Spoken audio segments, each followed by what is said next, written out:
आंखें, आंखें जो है ना कफ का ही केंद्र है। सबसे बड़ा कफ का केंद्र सिर, दूसरे नंबर पे कान, तीसरी आंख। आंख कफ का केंद्र है और आंख के ज्यादा रोग 99% रोग कफ के रोग हैं। जैसे मैंने आपको बोला ना, आंख में आप बोलते हैं कि हमको कैटरेक्ट हो गया, ये कफ का रोग है। मोतियाबिंद हो गया, कफ का रोग है।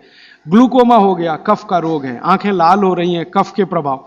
तो आंखों की विशेष देखभाल बच्चों की, ताकि चश्मा ना लगे, अब चश्मा ना चढ़े।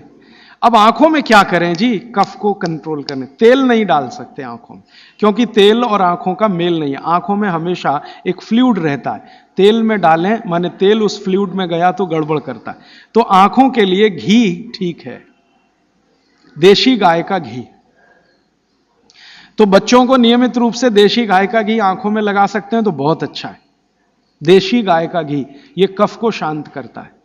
लेकिन आप देशी गाय के घी को उपलब्ध नहीं कर पाते किसी कारण से, तो फिर भागवत जी कह रहे हैं कि कफ को शमन करने वाली एक और चीज है, वो है काजल। काजल माने कार्बन।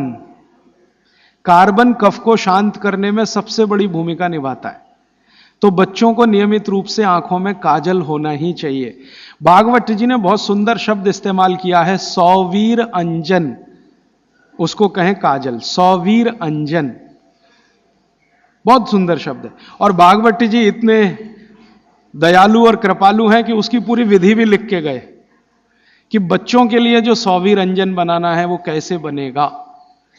उसमें इस्तेमाल होता है गाय का दूध और दारू हल्दी। दारू हल्दी देखा, जारू हल्दी, एक हल्दी और एक दारू हल्दी। तो दारू हल्दी, गाय का दूध, गाय का घी, ऐसी 5-7 वस्तुओं से बनता है। पूरी विधि किताब में है, मैं ज्यादा समय खराब नहीं करना चाहता।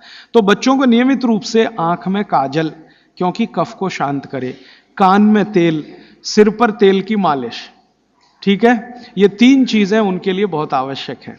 फिर आगे चलें तो खान पान उनका, कफ के प्रभाव में जो भी बच्चे हैं उनके खान पान में भागवत जी कहते हैं दूध सबसे आवश्यक।